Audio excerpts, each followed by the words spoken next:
जय Hind and hello guys, स्वागत है आपका आपके अपने YouTube चैनल ज्ञानदेह होस्ट में। और इस वीडियो में मैं आपको बताने वाला हूं मध्य प्रदेश आंगनवाड़ी भर्ती 2025 फॉर्म फिलअप के बारे में कि कैसे आपको इस भर्ती का फॉर्म फिलअप करना है। गाइस पहले आपको इस वीडियो के अंदर ये भी बताया जाएगा कि कौन लोग इसमें अप्लाई करने के लिए एलिजिबल है, और फिर इसी वीडियो के अंदर आपको रसन से लेकर प्रिंट तक का प्रोसेस बताया जाएगा ताकि आप लोग अपने फॉर्म को बिना किसी मिस्टेक के भर पाए। इसलिए गाइज आपको वीडियो को पूरा देखना है बिना स्किप किए, ताकि आपसे कोई भी जानकारी मिस ना हो। अब चलिए शुरू करते हैं। गाइज अगर आपने अभी तक वीडियो को लाइक शेयर नहीं किया तो फटाफट से वीडियो को लाइक शेयर कर दीजिए और चैनल को सब्सक्राइब करके बेल आइकन ऑन कर लीजिए। फिर गाइज जो लिंक मैंने आपको इस वीडियो के डिस्क्रिप्शन में दिया है आप ओपन करिएगा, जो कि ओपन करना अनिवार्य है। जैसे आप ओपन कर लेंगे तो आपको जानने को मिलेगा कि इसमें 19,503 पोस्ट निकाली गई है, और पोस्ट का नाम है आपका आंगनवाड़ी वर्कर और आंगनवाड़ी असिस्टेंट। और जो आपकी ये भर्ती निकली है वो निकली है महिला एवं बाल विकास विभाग के अंतर्गत, जिसमें आप इसको एमपी आंगनवाड़ी भी बोल देते हैं, बट पूरा नाम इसका ये है। इसके अलावा आप यहाँ पर जानेंगे कि 12वीं पास कैंडिडेट अप्लाई कर सकते हैं। एज लिमिट आपकी 18 से 35 साल के बीच रखी गई है। फिर गाइज यहाँ पर सभी कैटेगरी कैंडिडेट को इसमें 118 रुपये एप्लीकेशन फीस पे करनी होगी। एंड फॉर्म को आप लोग 20 जून 2025 से लेकर के 4 जुलाई 2025 तक भर पाएंगे। वैकेंसी की अगर बात करें तो आंगनवाड़ी वर्कर के लिए 2027 है और आंगनवाड़ी असिस्टेंट के लिए 17,477 है। फिर आप यहाँ पर ये भी देख सकते हैं कि कौन सी डिस्ट्रिक्ट में कौन सी पोस्ट के लिए कितनी वैकेंसी निकाली है। और गाइज अब बात करते हैं इसकी एलिजिबिलिटी की, यानी कि कौन लोग अप्लाई करने के लिए एलिजिबल है। तो आपको बोला है कि जो कैंडिडेट इसमें अप्लाई करना चाहता है वो 12वीं पास होना जरूरी है, और एज लिमिट उसकी 18 से 35 साल के बीच रखी गई है, जो कि 1/1/2025 तक काउंट की जाएगी। यानी कि कैंडिडेट की उम्र 1/1/2025 तक ना तो 18 साल से कम और ना ही 35 साल से ज़्यादा होनी चाहिए। तीसरी कंडीशन यह है कि candidate must live in the same revenue village for rural areas और the same ward for urban areas where the anganwadi vacancy is if a candidate applies from a different village और वार्ड हर application will be rejected. यानी कि आप जिस ward के निवासी है या फिर आप जिस विलेज के निवासी है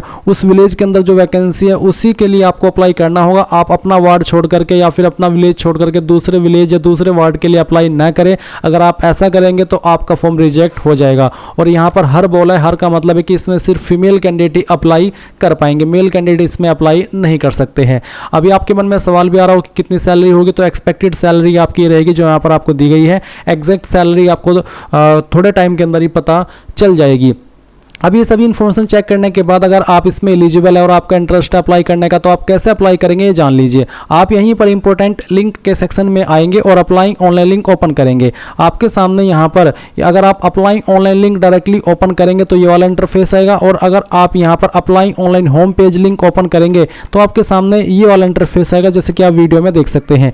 यहाँ पर आपको सभी चीज़ें अवेलेबल करा दी गई है, यानी कि अगर आप यहाँ से इसका नोटिफिकेशन रीड करना चाहे, डाउनलोड करना चाहे तो वो सब कर सकते हैं। अभी आपको डायरेक्टली इसमें अप्लाई करना है, तो अप्लाई करने के लिए आप यहां पर आंगनवाड़ी कार्यकर्ता एवं सहायिका पद है तो ऑनलाइन आवेदन, इसके सामने जो अप्लाई है उसके ऊपर क्लिक कीजिएगा। अब इसके ऊपर क्लिक करने के बाद में आपके सामने कुछ ऐसा इंटरफेस आ जाएगा। अब आप यहां पर देख पा रहे हैं कि मेंबर एग्रीगेट इन्फॉर्मेशन, जहां पर बोला है कि member aggregate ID is mandatory to fill the application form. यानी कि आप सभी के पास जो कि इसमें अप्लाई करना चाहता है उसके पास मेंबर एग्रीगेट आईडी होना अनिवार्य है, बिना इसके आप लोग फॉर्म नहीं भर पाएंगे। और गाइज अगर आपका इस मेंबर आईडी में जो डिटेल्स है आपकी वो गलत है तो उसको आप पहले ही सही करा लीजिए, क्योंकि जो आपका नाम है और जो आपकी डेट ऑफ बर्थ है वो यहीं से आपकी फैच की जाएगी। तो इसलिए जो मेंबर एग्रीगेट आईडी है और भी महत्वपूर्ण हो जाती है। तो अगर आपके पास ये नहीं है आप ये फॉर्म नहीं भर सकते, आपको पहले इसको बनवाना होगा, तभी आप यहाँ पर आगे बढ़ पाएंगे।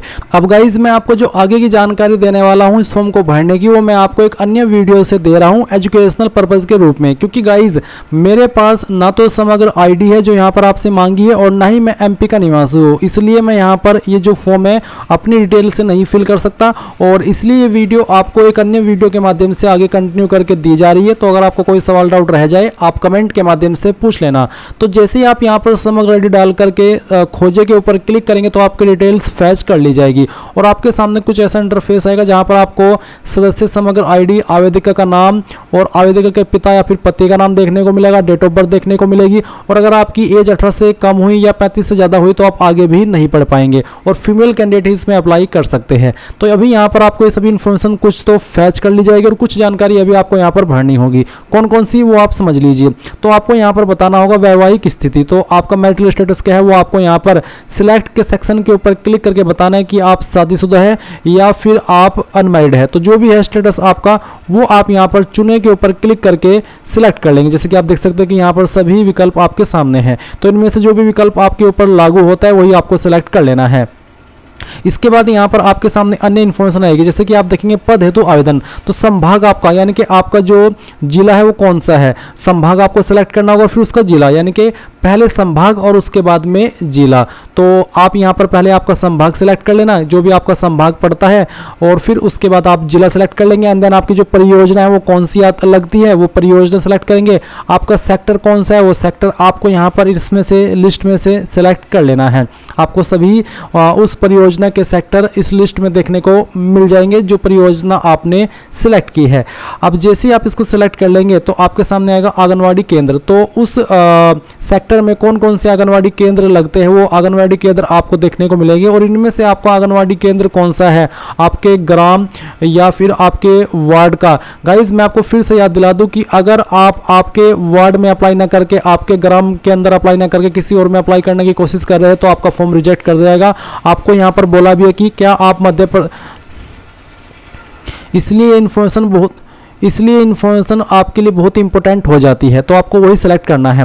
आपने सिलेक्ट कर लिया, उसके बाद में जो आपका वार्ड है वो आपको देखने को मिल जाएगा। फिर आता है आवेदन करने हेतु पद, कौन से पोस्ट पर आपको अप्लाई करना है। तो यहाँ पर एक ही ऑप्शन आ रहा है आंगनवाड़ी सहायिका का। अगर आप आंगनवाड़ी वर्कर पर भी अप्लाई करने के लिए एलिजिबल है, या फिर आपके केंद्र के अंदर आंगनवाड़ी केंद्र जो है या फिर आपका जो वार्ड है उसके अंदर आंगनवाड़ी वर्कर की वैकेंसी अगर अवेलेबल हुई तो आपको यहाँ पर दोनों पोस्ट के विकल्प देखने को मिलेंगे। और अगर आपकी जो वार्ड है उसमें एक ही पोस्ट का विकल्प है तो आपको यहाँ पर एक ही विकल्प देखने को मिलेगा।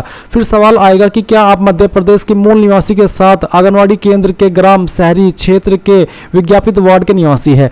तो ये वही सवाल है जिसके बारे में मैं आपसे बात कर रहा था कि जिस भी वार्ड या फिर जिस भी ग्राम के लिए आप अप्लाई कर रहे हैं कि आप उसी के निवासी है, तो आपको यहाँ पर हाँ कर देना है। नहीं करेंगे तो आप एलिजिबल नहीं हो पाएंगे अप्लाई करने के लिए। तो ये जानकारी बहुत ही महत्वपूर्ण है, इसलिए इसमें जरा सी भी मिस्टेक मत करना।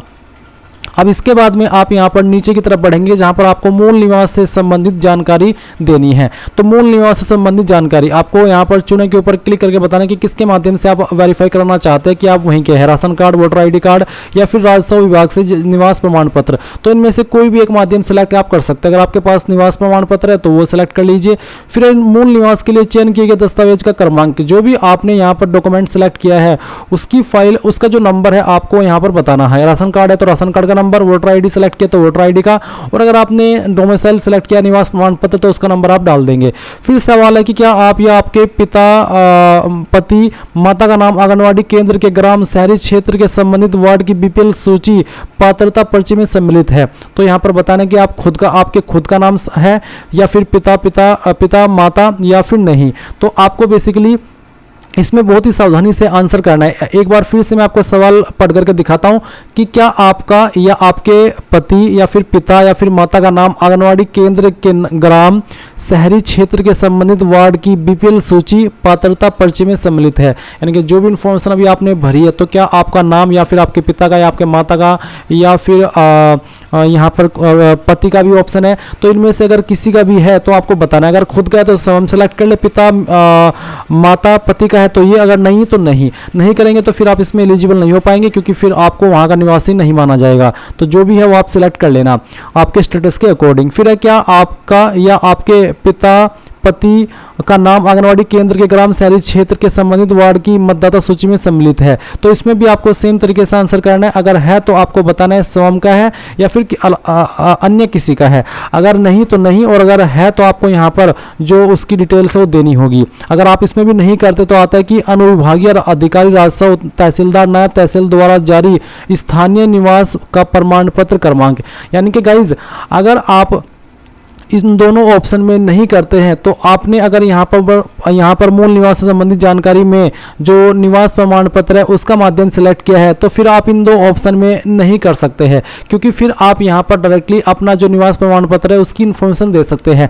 पर गाइज अगर आपने राजस्व विभाग से ये वाला ऑप्शन में निवास प्रमाण पत्र न सेलेक्ट करके वोटर ID कार्ड या फिर राशन कार्ड सेलेक्ट किया है तो फिर आपको इन दो ऑप्शन में यस करना होगा, बताना होगा कि मेरा नाम है या फिर माता का या फिर पिता का। और अगर आप यहाँ पर निवास प्रमाण पत्र सेलेक्ट किए हो कि हाँ मेरे पास निवास प्रमाण पत्र है तो फिर तो चाहे तो आप इन दोनों ऑप्शन में नहीं कर सकते, कोई भी इशू नहीं आएगा। पर अगर इनमें भी आपका नाम है और आप निवास प्रमाण पत्र के माध्यम से अपनी जो निवास है वो प्रमाणित कर रहे हैं तो आप यहाँ पर उसकी इन्फॉर्मेशन भी दे सकते हैं। तो जैसे कि मैं यहाँ पर दोनों में नहीं सेलेक्ट कर लिया, उसके बाद में यहाँ पर अनुभागीय अधिकारी राजस्व तहसीलदार या नायब तहसील द्वारा जारी जो आपका स्थानीय निवास प्रमाण पत्र का क्रमांक है वो आपको देना होगा और किस डेट में आपका निवास प्रमाण पत्र जारी हुआ है वो डेट भी आपको बता देनी होगी। इसके बाद नीचे आप देखेंगे पूर्ण पता मूल निवास से संबंधित जानकारी से अनुसार भरे, यानी कि जो आपका निवास प्रमाण पत्र है उसके अकॉर्डिंग आपको ये पूर्ण पता भरना होगा। तो पहले आप आपका जिला सेलेक्ट करेंगे कि आपका जिला कौन सा है, उसके बाद में आपको यहाँ पर आपकी अन्य इन्फॉर्मेशन देनी है, जैसे कि मैं आपको दिखा देता हूँ एक बार फिर से,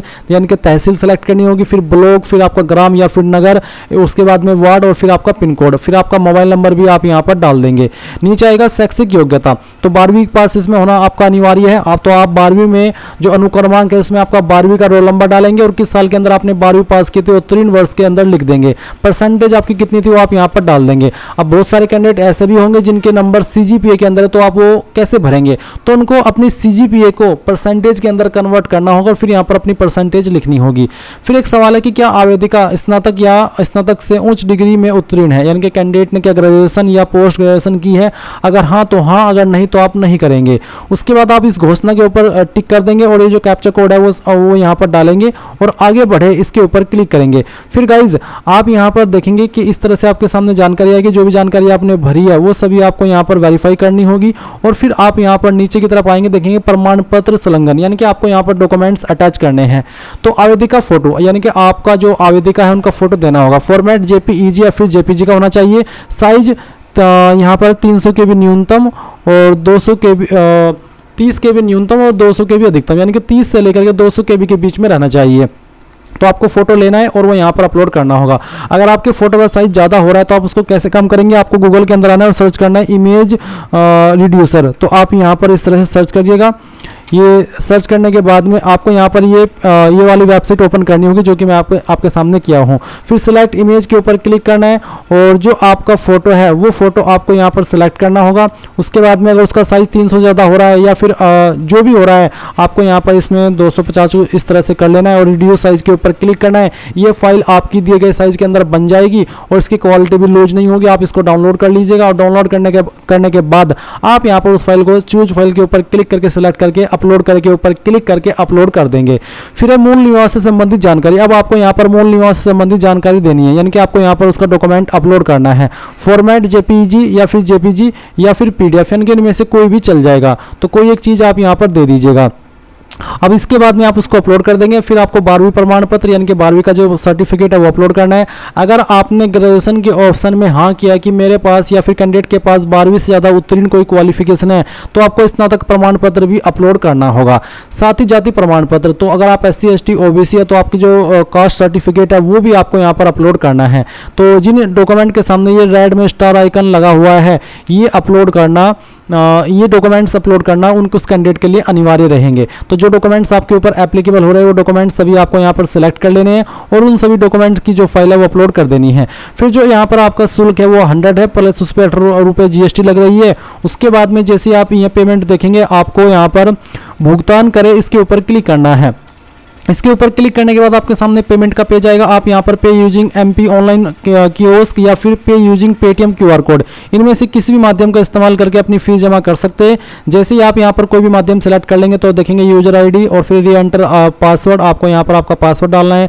कन्फर्म पेमेंट के ऊपर क्लिक करना है और उसके बाद गाइज आप देखेंगे कि आपका जो पेमेंट है वो इस तरह से हो जाएगा और आप प्रिंट के ऊपर क्लिक करके इसको प्रिंट कर लेंगे और इस तरह से आपका फॉर्म कंप्लीट फिल हो जाएगा। उसके बाद में अगर आप यहाँ पर कोई इशू फेस करते हैं, आप अपने फॉर्म का जो प्रिंट है वो नहीं ले पाते, तो जहाँ से आपने अप्लाई करना शुरू किया था आप यहाँ पर आएंगे, रसीद द्वितीय प्रीति, आप यहाँ पर दोबारा से अपनी फॉर्म की रसीद ले सकते हैं। अप्लाई के सेक्शन पर जाकर के आवेदन न किए गए आवेदन का भुगतान न किए गए आवेदन का भुगतान, यानी कि अगर आपने फॉर्म की जो फीस है जमा नहीं किया और आप उससे पहले उसका प्रिंट लेना चाहते हैं तो आप यहाँ पर इस सेक्शन पर आकर के अप्लाई पर क्लिक करेंगे और यहाँ पर अपनी डिटेल्स का इस्तेमाल करके, जैसे कि आवेदन क्रमांक जो कि आपको अभी इसमें अप्लाई करने के बाद में मिला है और जो आपकी डेट ऑफ बर्थ आपने फॉर्म के अंदर भरी थी या फिर डेट ऑफ बर्थ जो आपकी है वो सेलेक्ट करेंगे। यहाँ पर एक कैप्चा कोड और विवरण देखे के ऊपर क्लिक करके आप अपने फॉर्म का प्रिंट ले सकते हैं। तो इस तरह से गाइज आप लोग इस फॉर्म को भर पाएंगे। मैंने पूरी इन्फॉर्मेशन आपको यहाँ पर अच्छे से एक्सप्लेन करने की कोशिश की है। अगर आपका कोई सवाल डाउट रह गया है तो वो आप कमेंट के माध्यम से पूछ लेना। Thanks for watching. जय